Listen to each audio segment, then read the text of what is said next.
Hello, my name is Dr. Michael Hansen, and if you're watching this, you're here to learn about your jaws, your joint, your airway, and your tongue, and specifically how they relate to each other, and your sleep and your health. Please know that this information is for specific patients in our clinic and not meant for general public use. If you are viewing this as someone who is not my patient, please know the content of this presentation is not intended to be a substitute for professional medical advice, diagnosis, or treatment. Always seek the advice of your physician or other qualified health provider with any questions you may have regarding a medical question. Never disregard professional medical advice or delay in seeking seeking it because of something you have seen in this presentation. And individual treatment results outlined in this presentation may vary. Now, you may have been directed here for different reasons. You may have been told that you have sleep apnea and want to know about alternatives to CPAP. You may have a child with ADHD or who struggles with bedwetting. You may be here because your spouse snores so badly that you have to sleep in separate rooms. Maybe you've been told that you have a tongue tie, or that you grind your teeth, or maybe you've been suffering with TMJ issues. And by the end of this presentation, my goal is for you to understand that all of these things that seem very different may have a common root cause. As we go through this presentation, I'm going to start with a focus on children. Now, if you're here as an adult, at first that may seem odd that I'm talking about children. What we've learned is that adults with these problems often had signs and symptoms as children. And there's a good chance that I may describe things that you struggled with as a child. And if you're here with a child or on behalf of a child, the things that I mentioned about adults may be a forecast of the future if no intervention is taken. So let's get started. I want to talk to you a little bit about a silent crisis that we see brewing in America currently. There's this whole laundry list of symptoms and health problems that are bubbling up and becoming more and more common. ADD, ADHD, depression, obesity, hypertension, restless sleep, cognitive issues like dementia, and they seem to be on the rise. And research has shown that 9 out of 10 Americans suffer from one or more of these conditions. Now, I'm going to show you some faces of some children and just ask the question, does this child look healthy? There was a time where I would have said yes, myself, but now here's what I see. Let's start with the child on the left, the far left. This child has a double chin, looks like he's overweight, but is not yet. Second child has dark circles under her eyes, dried lips, dimpled chin, lack of symmetry in her face. The third child on the right, he has a dimpled chin, double chin, dried lips, dark circles. I'll show you a couple more here. This first little girl has dark circles under her eyes, narrow features, small chin, dried lips. She looks tired. The second little girl, also dark circles under the eyes, very tiny chin, lack of symmetry, can't close her lips over her teeth. It just looks kind of tired and sad, kind of like this little girl as well. Dark circles, red blotchy skin, lack of symmetry, looks tired and sad, red chapped lips. This is what a lot of our children look like these days. In fact, this has almost become what normal looks like. And so I ask the question, why are we seeing so many children that look like this? And what we are finding as well is that these same issues tend to follow us into adulthood. Lack of symmetry, lack of lip competence, bags under the eyes, poor sleep quality, mouth breathing, all of these things that may have started in childhood and continue on. So could it be that there's a common cause behind the health concerns that we're seeing? What if these symptoms listed here, swollen tonsils, daytime drowsiness, snoring, nightmares, sleep issues, mouth breathing, bedwetting, all of these things, what if they're linked to a compromised airway as its underlying cause? And what could be causing this compromised airway? We'll look into the root cause here, possibly soft diet, weak or poorly positioned tongue, narrow, underdeveloped dental arches. These are the things that we want to look into today, and we'll be exploring a bit. Now, when we look inside the mouths of our children these days, this is often what we see. Where does this come from? Why are we seeing so many children that have really crowded and crooked teeth? Why do 80% of our children need orthodontics? Why don't we see more young children with spaces between their teeth so there will be room for their permanent teeth? Why has this become an endangered species? Is it that all of a sudden our children have really big teeth? I hear all the time from my patients, oh, I have my dad's teeth and my mother's jaw. Is that really what's happening? Or is something else going on? To get to the answer to that question, we're going to examine skeletal growth of the head. Now, skeletal growth of the head centers around the brain for the first 2 years of life. After that, the lower face and jaws slowly begin to catch up. And as you see here, the jaws eventually make up the lower half of the skull.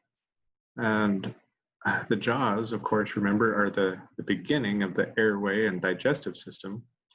And they tend to grow in a downward, forward, and wider way as they complete their development. And this may be easiest to see when we look at total cranial growth by year. I like this image because each one of these rings represents a year of life and skeletal growth, starting at age 2 when most of the cranium has already been developed, and continuing on each year until age 17. And as you can see, most of this growth takes place in the lower part of the face after age 2. And normal craniofacial growth then is wider forward and downward, most of which is finished by about age 12. So why are so many children suffering from abnormal growth and development? To get to the answer to this question, we're going to look at some anthropology. This is Dr. Robert Corruccini. Dr. Corruccini has done a lot of research on the development of the human skull. And today we're going to look at his fossil studies and his population studies. And this is just fascinating stuff.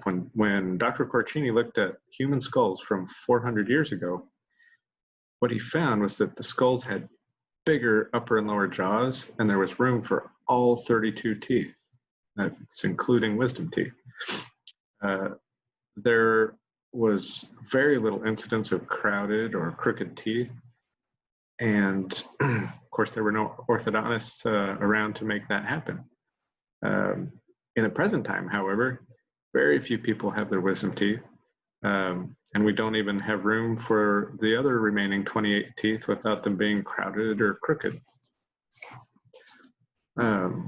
So that's one aspect of what he had discovered. He also, Dr. Corruccini also studied isolated rural populations, groups of people who were not exposed to things like processed foods and formula. What he found was that these populations breastfed their children for many years, at least 2 to 3, and they ate a diet that was comprised of hard, tough foods like dried meats and hard root vegetables. And in these populations, there were found to be very little incidence of crowded and crooked teeth, and they had perfectly formed upper and lower jaws. So what Dr. Corruccini concluded then was that the dietary consistency and toughness of your food promote bone growth.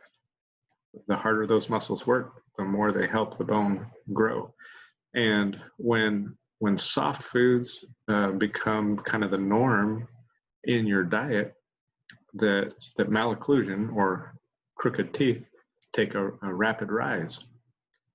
And of course, this soft diet and processed foods increase the underdevelopment of the upper and lower jaws and malocclusion or crooked teeth.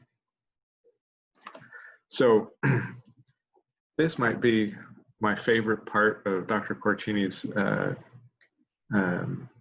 research. And he followed these isolated rural populations as Western culture was introduced, or as they were introduced to Western culture.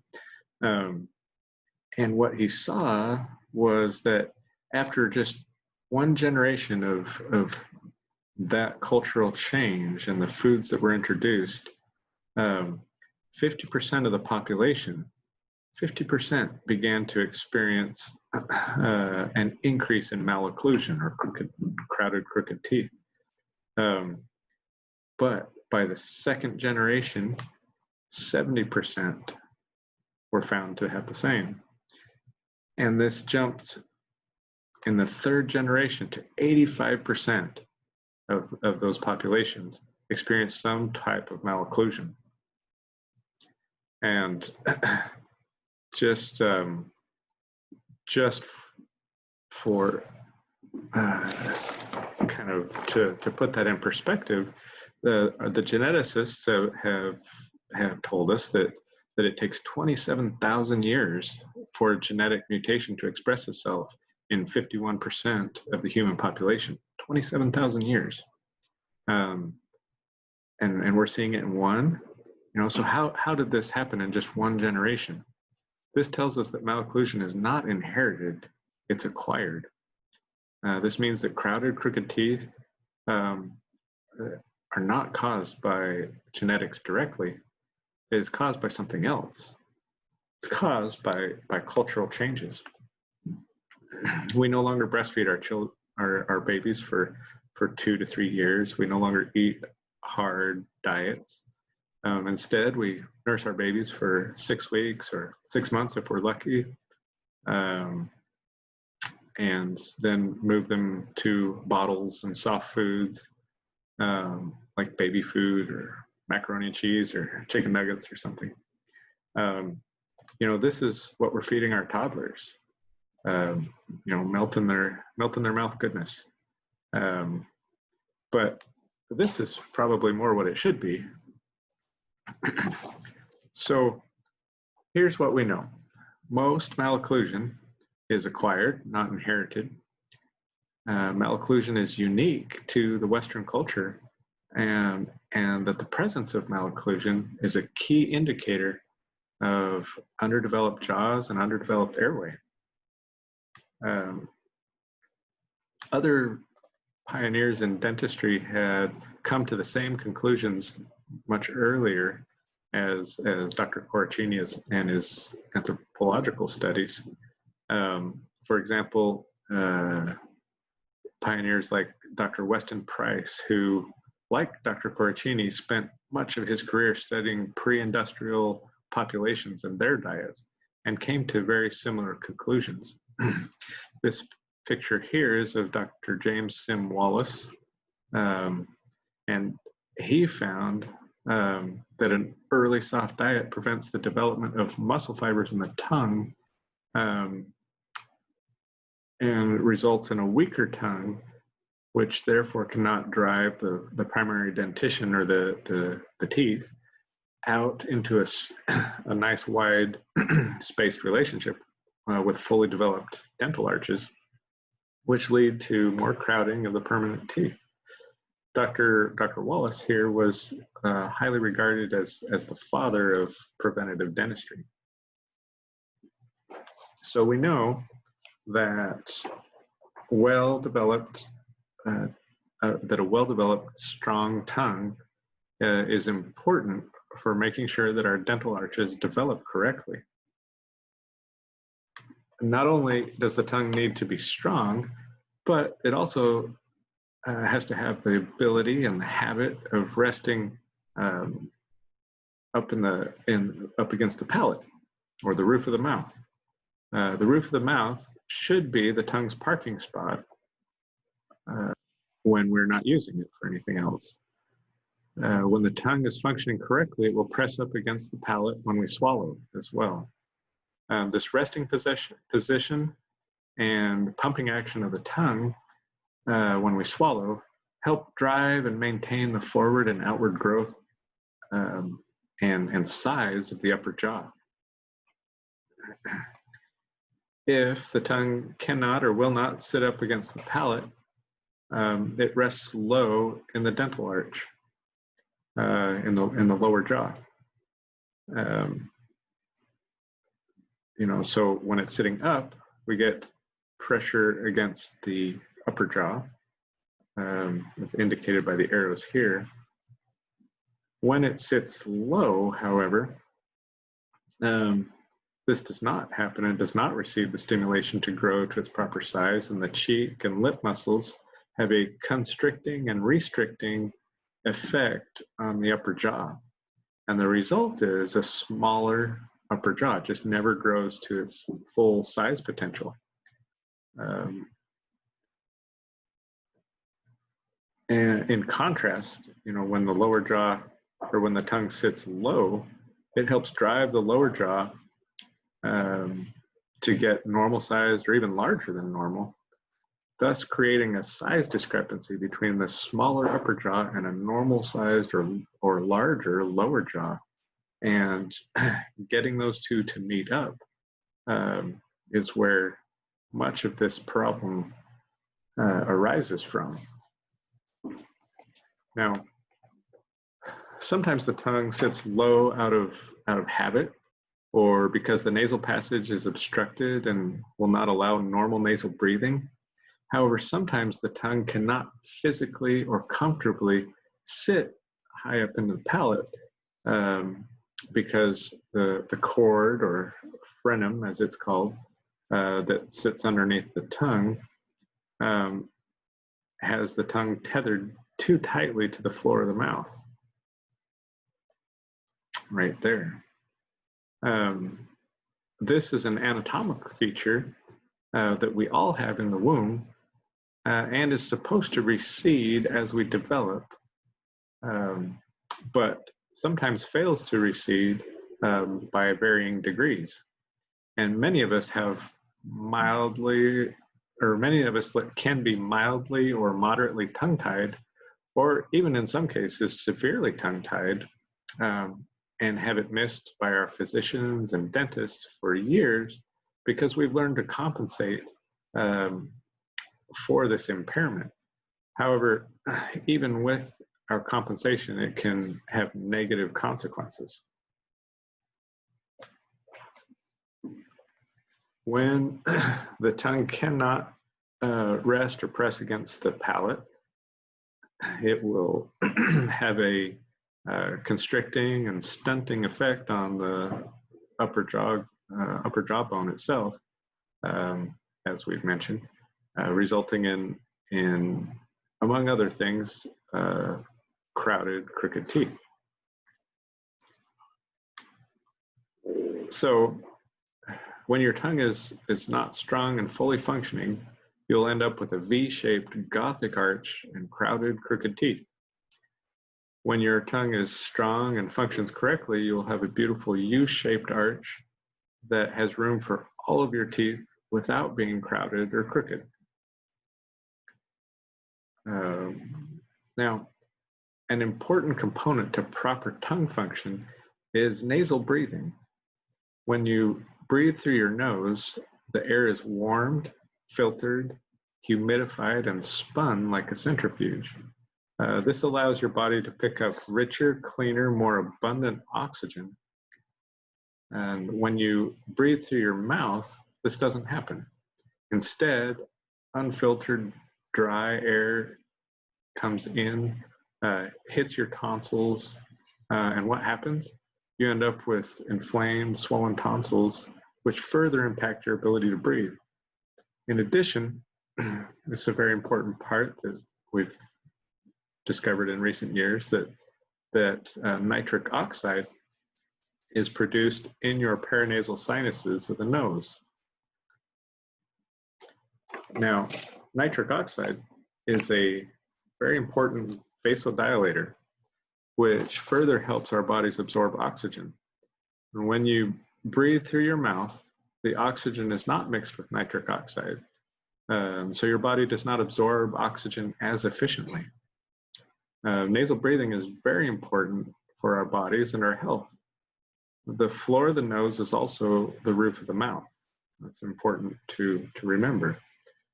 Any underdevelopment or malformation of the upper jaw has an effect on the nasal passages, and vice versa.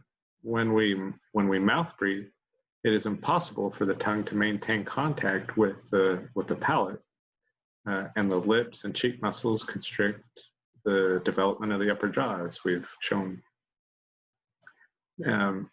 which in some cases can also constrict the nasal passage, making nasal breathing more difficult. Now, there have been some interesting studies on the nasal airway and nasal breathing. This is Dr. Harvold. Dr. Harvold did research on young adolescent monkeys. He blocked their noses and did airway studies to see the impact of mouth breathing. And what he found was that nasal obstruction leads to mouth breathing and low tongue posture, which leads to malocclusion.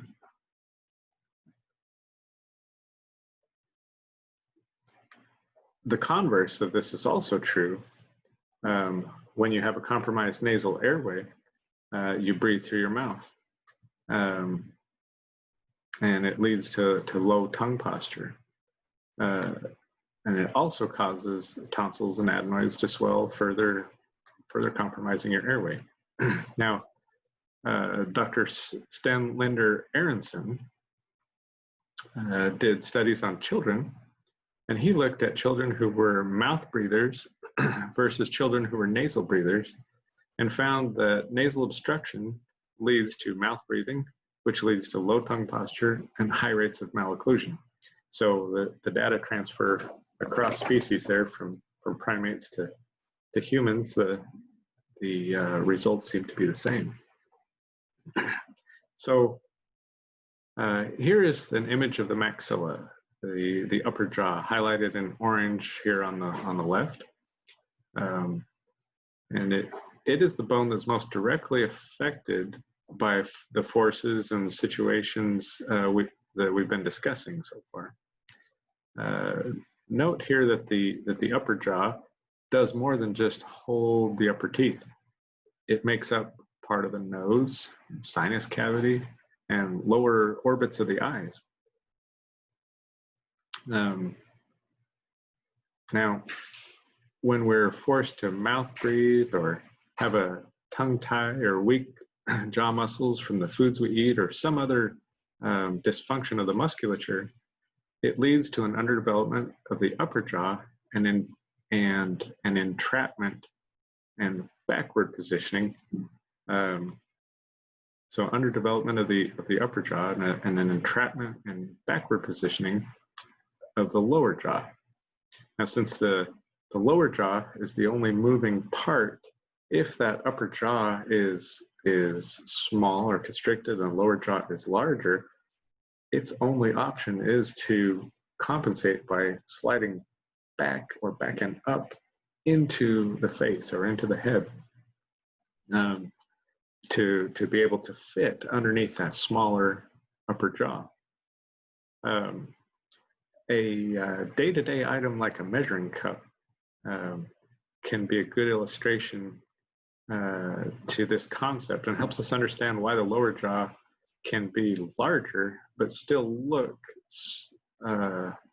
like it is smaller than the upper jaw. Clearly the white cup here is smaller, and we can see it even when the white cup is on top of the red cup like this. And we note that the red cup, in order for these to sit on top of each other and fit, the red cup has to slide back just a little bit so that they line up. It's obvious here, but look what happens when we take away the back half or 2/3, cover it with, say, lips or cheeks. What we see is the white cup sticking out over the red cup, looking as though it's probably bigger. But since we've seen everything without the lips and cheeks here, we can see that, yeah, the red cup really is bigger. The white cup just looks bigger because of the lower cup or the lower jaw's backward positioning here. So when the lower jaw has to position itself back into the head, it moves everything back, including the hinge point to the lower jaw, seen right here by the ear. This is an image of the normal jaw joint. We call it the temporomandibular joint, or TMJ. It functions and hinges right in front of the ear. This joint is held together by a series of ligaments, and its position is maintained by muscle and by the way the teeth come together.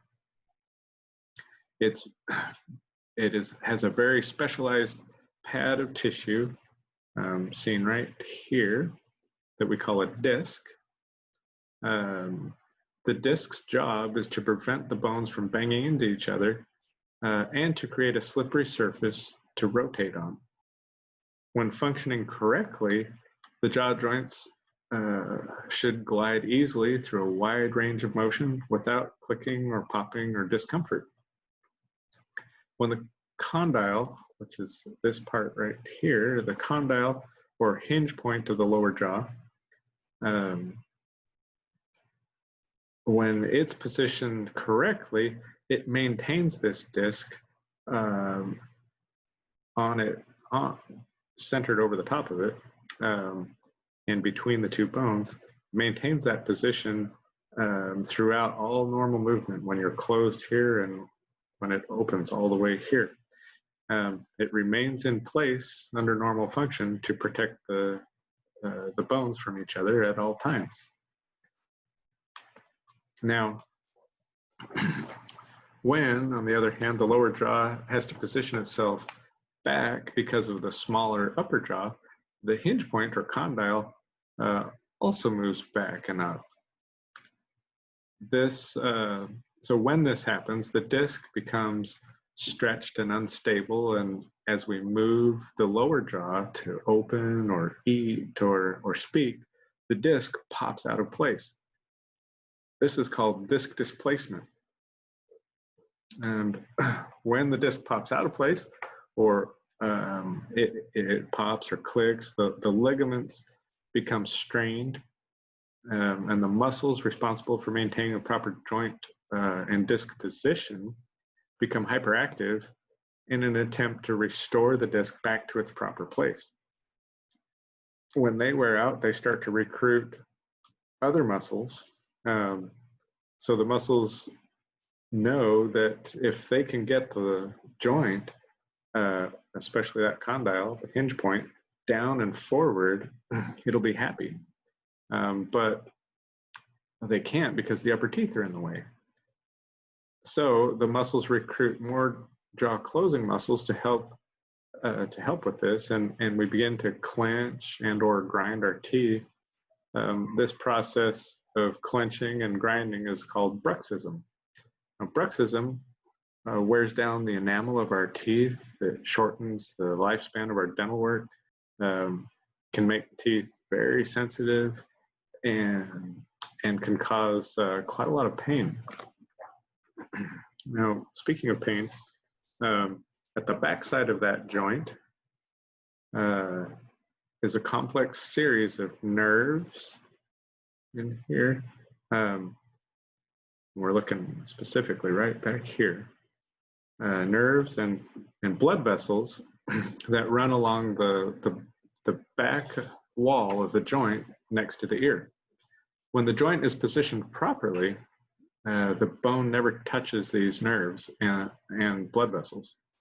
However, when the joint is positioned back, because of a smaller upper jaw, the condyle can press against those nerves and vessels and produce a wide variety of negative consequences.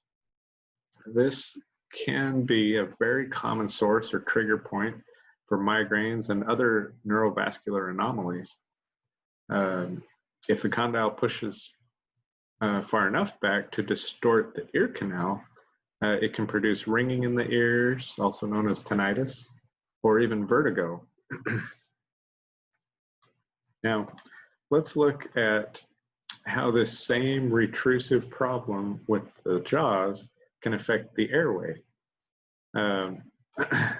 Now, when breathing properly, air will come in through the nose here, past the nasopharynx and down the oropharynx, like this, into the lungs.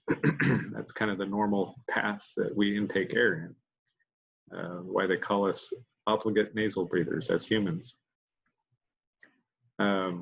What's important to note here is that the upper and lower jaws and the spine make up the scaffolding that hold up and maintain the shape and size of this soft tissue tube that we breathe through, known as the pharyngeal airway.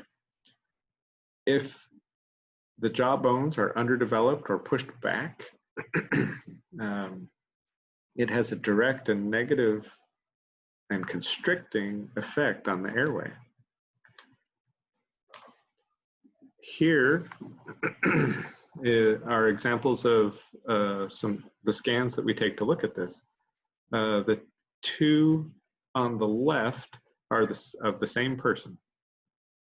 The green on the very left is a 3D version of that tube or pharyngeal airway. The one in the middle is a slice of the CT scan that shows that tube in 2 dimensions. The black in that CT image is the space that we breathe through. Now the picture on the right shows what happens when our jaws become underdeveloped and held back in their position.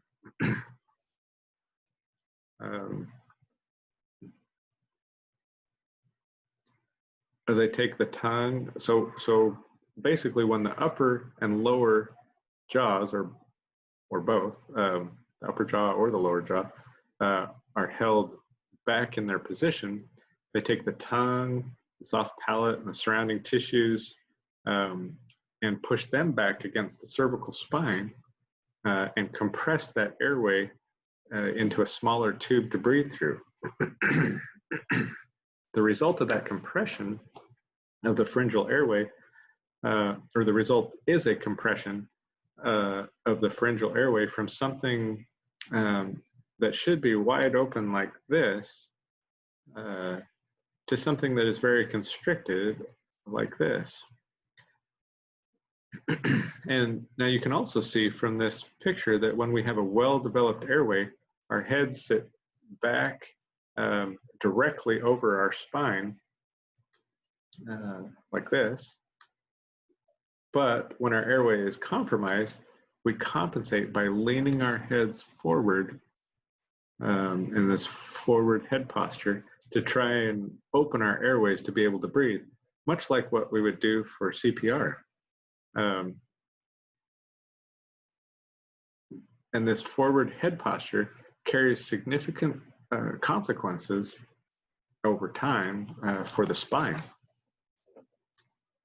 If we years of forward head posture due to a compromised airway can cause degenerative problems in the cervical spine. So what does your airway look like? You know, which would you rather have, a coffee straw or a garden hose? This video really does a nice job of depicting the structural problems that take place when our jaw growth is interrupted, how nasal breathing and tongue posture can affect growth and development, and what consequences can come of that. It does a nice job of depicting a lot of what we've been talking about here. The normal way to breathe is through your nose. As we grow and develop, certain things such as pollen, cow milk, and other variables can cause an allergic reaction, causing the lymphoid tissues known as tonsils and adenoids to become swollen. As the tonsils and adenoids become swollen, they develop into an obstruction for nasal breathing, and slowly mouth breathing begins to be the primary intake of air into the body. In order to breathe through the mouth, the lower jaw comes down, the tongue comes off the palate and settles on the lower teeth. Nasal breathing is the correct way for air to enter the body, and during nasal breathing, the tongue rests at the palate and the pressure of the cheeks is balanced by the tongue. During mouth breathing, the pressure from the cheeks is unopposed by the tongue. The oral system becomes unbalanced and results in the deformation of the upper jaw, creating a V-shaped arch as opposed to a correct U-shaped arch. This also produces an incorrect swallowing function. Upon swallowing, the tongue rests on the lateral teeth, hindering normal tooth eruption, causing a lateral tongue thrust. A constantly open mouth causes the incisors to over-erupt.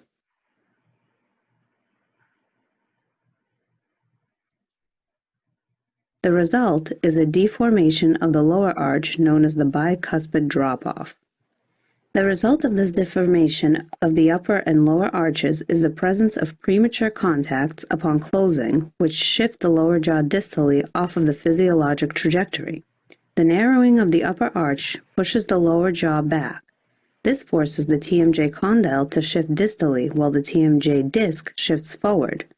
Upon opening, the disc can shift onto the condyle to restore the TMJ's correct position, reduction of the disc, and then shift back to an incorrect forward position upon closing.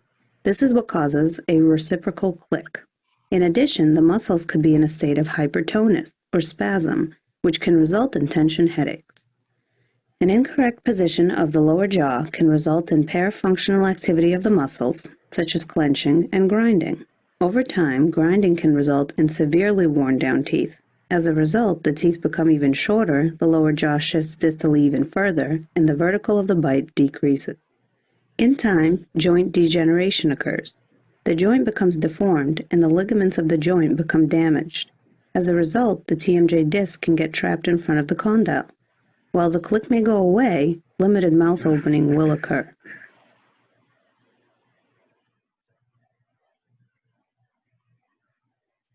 A distally shifted jaw and tongue positions result in even further restriction of the airway. In order to open up the airway, the neck moves forward and the head tilts backwards. This stresses the spine and fatigues the neck muscles, which results in neck, back, and shoulder pain. Okay.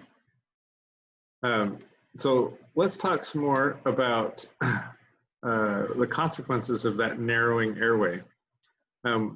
When we lie flat to go to sleep, our muscle tone decreases, and gravity can take over, and our airway can sag or constrict or even obstruct. So normally we should see a nice wide open tube back here, even when we sleep. However, if it is already compromised and our muscle tone decreases and we lay on our back and gravity takes over, we may see that that area starts to obstruct. And when it obstructs completely, airflow stops. And that is the mechanism behind what we call obstructive sleep apnea. Now, an apneic event, or an apnea, is when the airway obstructs and no air is flowing, essentially stopping breathing for 10 seconds or longer. When our airway is small in size because of our jaws, and because our jaws are pushed back, or the tongue does not position itself correctly, sealed up against the palate for good nasal airflow, our risk of apnea climbs substantially. Now, some of you may be familiar with what apnea looks like. Some of you may not. I wanted to show you this video of what apnea looks like. And this is a very young child, so we now know that apnea can happen at any age. This video was filmed by a loved one who is familiar with jaw position and its effect on the airway.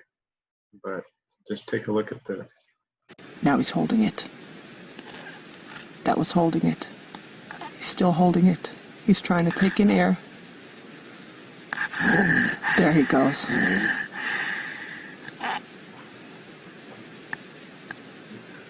Okay, now watch. He's holding it. He's holding it. He's holding it. He's holding it. He's still holding his breath, and now he's going to gulp again. There he goes. That was it again. And again.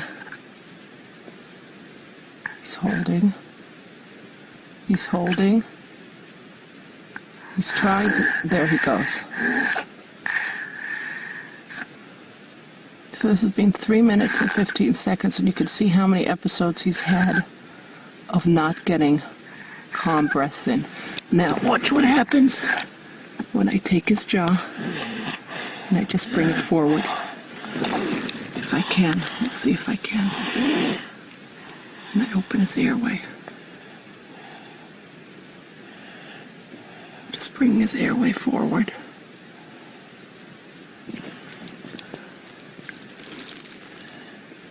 Now listen to the quiet breathing. There we go. Now he's breathing through his nose. And I brought his airway, I'm opening his airway, just pulling his jaw forward ever so slightly. And now he's breathing through his nose quietly. His mouth is a little bit open, but he's breathing through his nose. Just by, you hear how quietly he's breathing, you don't hear him anymore. And all I did is gently bring his jaw forward. So that's pretty compelling. You know, and so many of us are suffering with this and don't even know it. These problems affect our sleep, which affects our health and our finances. As you may know, the sleepiness causes fatigue, cognitive impairment, poor memory, psychomotor slowing, irritability, other mood changes and lapses in alertness. And this all happens when we disrupt our sleep for one reason or another. Sleep disordered breathing issues are one of the major causes of sleep problems in America today. And we're not doing so well in this country at getting a good night's sleep either. 2 hours less than we did 40 years ago, and 40% of us report being sleep deprived. The effects from poor sleep management can be seen with the rise of several chronic diseases and health concerns, which in turn is burning a hole in the pockets of our homes, businesses, and the economy as a whole. Now, the consequences of sleep apnea can be very broad. They can be behavioral, seen in fatigue and poor job performance, family discord. We're 3 times more likely to have a motor vehicle accident if we're apneic or have sleep apnea. Also have medical risks that come along with this. See a great increase in hypertension, diabetes, arteriosclerosis, obesity, depression. All of those things climb as we struggle with apnea. And apnea, of course, is a serious but often overlooked health concern that affects every organ system in our bodies. Here are some alarming statistics. Take a look at the prevalence of sleep disordered breathing in these medical conditions shown here. Check out the percentage on strokes. I've highlighted that one in red because it's just so mind-blowing. In one particular study, 92% of stroke victims were shown to have some sort of sleep disordered breathing problem. And ultimately, obstructive sleep apnea, or OSA, is extremely hard on your heart. OSA more than doubles your risk of a heart attack as compared to smoking. Smoking, that's crazy. This is according to the National Institutes of Health. When you struggle for oxygen at night, your brain tells your body to increase its heart rate to get more oxygen. When that doesn't work, the heart rate stays up, but the brain tries to reset the default blood pressure to high. And this increases our risk of a cardiovascular event.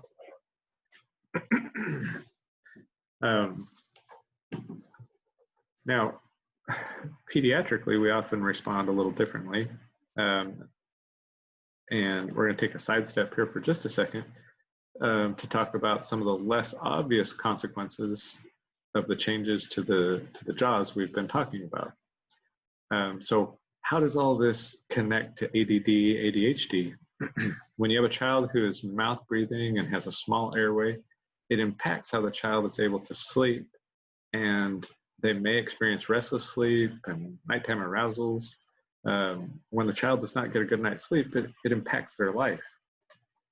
This is a video I want to show you where Dr. Ben Moralia, a prominent airway and orofacial developer, is going to share how airway and sleep may be linked to ADD and ADHD.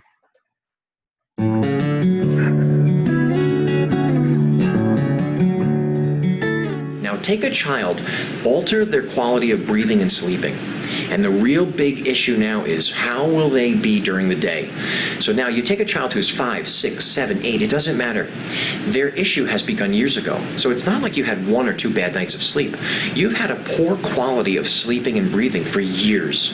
And the parents have been struggling with so many different issues, and not the least of which is the ADD, ADHD discussion. Because the child who doesn't get a proper night's sleep with a good quality of breathing throughout the entire night is going to wake up and be unrested. And when you get a child who's had a poor quality night's sleep, poor breathing all night long, and you make that happen for years, you know what you've got? A 6, 7, or 8-year-old that's going to go to school and have trouble learning, have trouble sitting still, have trouble behaving, have trouble cooperating, basically have trouble fitting in to what is supposed to be a quiet and peaceful and learning environment. And it's not long after that where the phone call comes to the parent. And when the phone call comes to the parent from the school, what happens is, we have little Jimmy here and he's a little bit disruptive and we really want you to have him evaluated for ADD and ADHD. They're going to be diagnosed with ADD and ADHD. And our solutions are pharmaceutical. If we are given a pharmaceutical, it's usually in the form of some sort of a stimulant. And what that does to the child is it kind of pushes them over the edge and it brings them back to calm. So you basically take an excited or hyperactive child, you stimulate them more, and you bring them back to so-called calm. But it doesn't make a better learning child. You're not going to have a child who's able to learn as well. So now you might have the child sitting still in class because they might be a little more numb or relaxed or calm, but it doesn't necessarily make them a better learner. If we have the so-called ADD, ADHD diagnosis, we're talking about hyperactivity. We're talking about all of the things about behavior and development that land in this category. And the interesting thing about research is, and there is current, ongoing, and past research that shows, children who are sleep deprived produce the same exact symptoms as kids who are diagnosed with ADD and ADHD. In fact, there's a nice study that showed children who were diagnosed with ADD and ADHD were mixed with children who were sleep deprived. And in that group of kids, when they tried to analyze them and look at their symptoms and diagnose them, they couldn't tell them apart. And if you have a group of kids and you can't tell apart who's an ADD child and who's a sleep-deprived child, it's no surprise that maybe the ADD and ADHD has a cause. And maybe that cause has to do with the quality of the breathing and the sleeping overnight. And there's a lot of research out there. And one of the pioneers here is Dr. Stephen Sheldon out of Laurie Children's Hospital in Chicago. And he does a wonderful job of researching. And over the decades, he's come to a conclusion, and I've seen him speak. And it's not soon after he jumps on stage and he makes a statement that ADHD and ADD do not exist. They are an outcome of a sleep disorder breathing. They're an outcome of a poor quality of sleep. It's all about the quality of sleep. Another researcher who's produced beautiful research on the same topic is Dr. Karen Bonuk out of Einstein at Yeshiva University. Dr. Karen Bonuk has the largest study to date. 11,000 children were watched over 7 years. And they were divided into 2 groups, sleep disorder breathing children and children who do not have sleep disorder breathing issues. The children in the sleep disorder breathing group, over their 7 years, her study showed that they were 50% more likely to be diagnosed with an ADD or ADHD diagnosis and treated with medication. 50% is a coin toss for a child to be diagnosed and treated with a medication. Also in her group, they were doing testing. They were doing IQ or intelligence testing along those 7 years. And the children with the sleep disorder breathing, their intelligence testing, their IQ scores were dropping over those 7 years. And that's really not the way it works when you're growing and forming. The formative growing years for a child, when they're sleeping and breathing well, your IQ raises to a certain point and then you kind of plateau. We don't see IQs diminishing amongst children. So that's an interesting connection here. I want to talk, just kind of summarize a little bit specifically about this research that he mentioned from Dr. Karen Bonuk. As he mentioned, she had done a huge study of 11,000 children over 6, almost 7 years. And as he mentioned, it found that there was a strong and persistent association between sleep disordered breathing and diminished IQ. She also, as he said, found that sleep disordered breathing increases the risk of being diagnosed with ADD and ADHD by 50%. Pretty compelling. Now, you may be asking, so, okay, how does this connect to bedwetting? I'm going to have Dr. Moralia expound on that as well. And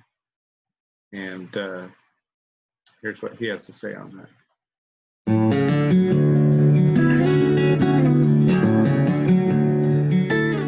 Another thing that might happen is bedwetting. Bedwetting, it's a little more common than people are aware because it's also a best-kept secret. Not many people are running around and advertising that their child is bedwetting at the age of 5, 6, 7, 10, 14 years old. But bedwetting does have a relationship to how we're breathing and our quality of sleep. And some of the causes for bedwetting relate to the the way oxygen is exchanged in our body. And the way I'll describe it is this. If we're breathing through our mouth, that air coming into the lung isn't really filtered, warmed, or humidified appropriately, and the body can't exchange it appropriately. So a little less oxygen goes to the brain. Now, the brain is a very sensitive organ. When the brain recognizes little changes in oxygen, it goes to work immediately. Because once the brain starts to recognize a little less oxygen, it doesn't know if we're being choked to death, a very serious condition, or if there's an imbalance in how we're breathing at night, but it does start to trigger a little bit of the fight or flight response.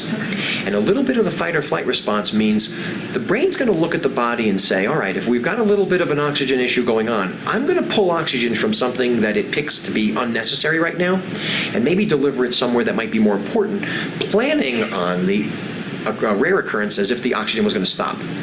So if the brain's recognizing a little less oxygen, all of a sudden it's pulled from the urinary tract. If the body pulls a little oxygenation from the urinary tract, it might void. So we might wet the bed. So, at this point, you may be, asking what can we do? What can be done about this? It may be not what you think. I want to talk to you about my role in the treatment of these issues, the role that dentists play in the treatment of these problems. And the answer lies in the treatment of the jaws to better accommodate optimal airflow during breathing and more ideal function of the jaw joint. Research has shown that the majority of the skeletal problem lies with the maxilla or upper jaw. It is made of what is known as functional bone and is very susceptible to the forces that play on it. So its ultimate size and shape are very much determined by how our muscles develop around it, how we eat, how we breathe. Conversely, size, shape, and position of the maxilla has a direct effect on how we breathe. Dr. Guilleminault out of Stanford found that dental arch expansion improves sleep disordered breathing in patients with upper and lower jaw constriction. This expansion or development of the jaws can help restore jaw size and position back to our biologic and pre-industrial ideal. Expanding the arches or developing them and inducing growth of the jaws and dental arches has many benefits, including promoting nasal breathing, helping make room for the tongue so that it can sit and position and function properly, and eliminate habits that may discourage ideal growth.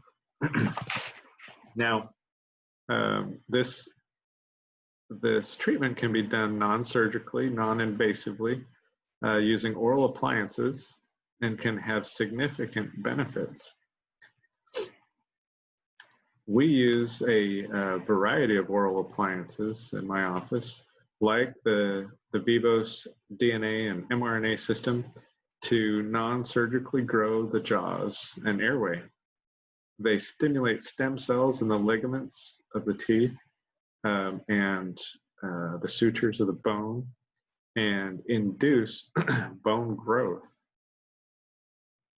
And these appliances have received FDA clearance for the treatment of mild to moderate sleep apnea, and additionally have been shown to be beneficial in treating maxillary and mandibular hypoplasia or underdevelopment of the jaws, and are helpful in the reduction of the apnea-hypopnea index, or how many times do we stop breathing, in patients with severe obstructive sleep apnea. We use a variety of appliances and tools to help us, to help with craniofacial development, and we'll pick the best tool for the job based on the specific problem you may be faced with. want to show you this patient of ours, this pediatric patient, is a great example of what we can accomplish with proper intervention. You can see here in the before pictures that she had a very underdeveloped maxilla, very underdeveloped upper jaw. There was no room for her teeth to come in. They're coming in up high over here, just because there's no room. Her upper front teeth were also completely covering the lower front teeth. And the lower jaw is trapped back. Now look at the after treatment results. Look at the wide rounded upper arch here. And you know, nice straight teeth. Look at the distance from the chin to the neck, or how far her chin is sitting back in comparison to her nose. After treatment, the lower jaw is forward, the joint is healthy, and the airway is wide open. This pediatric patient is another case where her maxilla was too short front to back. And it was blocking out the eruption of her canines here and here, where there should be two teeth but aren't. And it was trapping her lower jaw back and impacting her airway. Notice how in the pre-treatment CT scan above, her neck is slanted forward in that forward head tilt position. Afterwards, the neck has straightened up, airway volume has increased, and the canines have erupted into place. This pediatric patient had multiple airway-related symptoms, including poor sleep, ADHD, bedwetting, tooth grinding, obstructive sleep apnea, all of which resolved and greatly improved over the course of treatment. This questionnaire is a questionnaire the patient's mother filled out before and after treatment. And if you have a child with attention deficits, trouble sleeping, bedwetting, tooth grinding, etc., it may be beneficial to pause and read this. This boy's life was greatly improved. Now, we see these same problems that persist into adulthood if they're not addressed. And so we treat a lot of adults with these same problems. This adult patient of ours is a perfect example of what we're trying to accomplish here. Now look at the profile before treatment, especially where the chin lines up under the nose. She started with a narrow V-shaped arch and very narrow airway, and making room in the upper jaw to bring the lower jaw down and forward created a bigger airway, better profile, and better functioning jaw joint for this patient. This patient here is another example of some of the same type of treatment and a similar outcome. This patient's narrow arch was trapping her lower jaw back and causing joint and airway problems. It's maybe easiest visualized by where the front teeth line up with each other here versus after treatment and development of the arches with the oral appliance. We were able to relieve the entrapment of her mandible or lower jaw and allow it to position itself in a more forward and functional position shown here. And I want to look at this particular patient. Excuse me. In a little more detail. We'll look at her airway next. This treatment increased the size of her airway from before over here on the left to post-treatment here on the right, where things have grown and expanded and developed. If we take the bones out of the way and look at the airway kind of from the front, this 3D volume rendering of the airway shows us that we can appreciate the width changes that happened in her airway. After treatment, she was able to breathe through her nose, which reduced the size of her tonsils. So her tonsils used to sit where these indentions are, right here and here, very inflamed and swollen from mouth breathing. After treatment and an expansion of the jaws, we see that she was able to start nose breathing again, and the tonsillar tissue shrinks and goes down, further opening up her airway and increasing her ability to nasal breathe. If we look at her CT scan,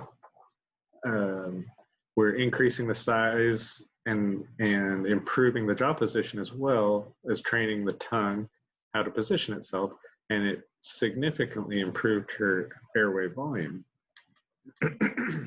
If this image here is a cross section of the front of the face, looking into the nasal airspace and the palatal width from the point about the middle, right in the middle here, at the back of the mouth where the first molars are, right in through here.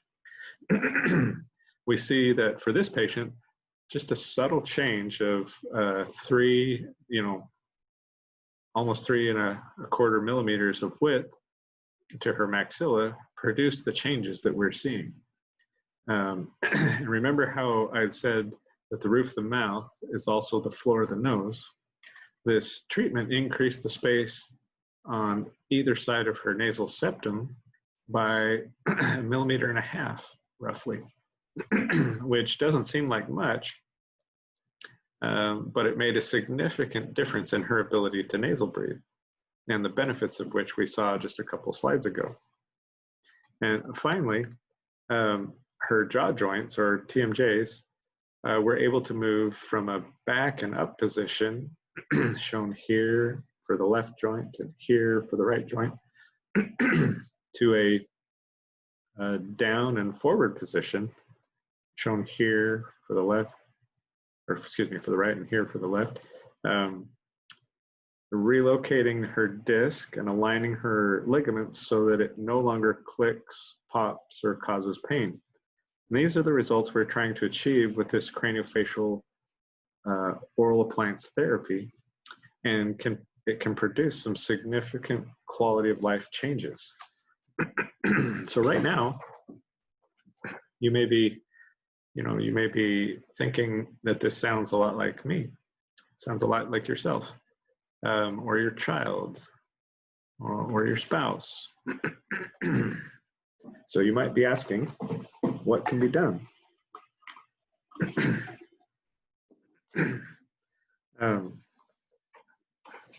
If you want to investigate the extent and severity of your particular problem, your next step would be to schedule an appointment to gather very in-depth but very easy to obtain information about your jaws, joints, airway, and tongue function.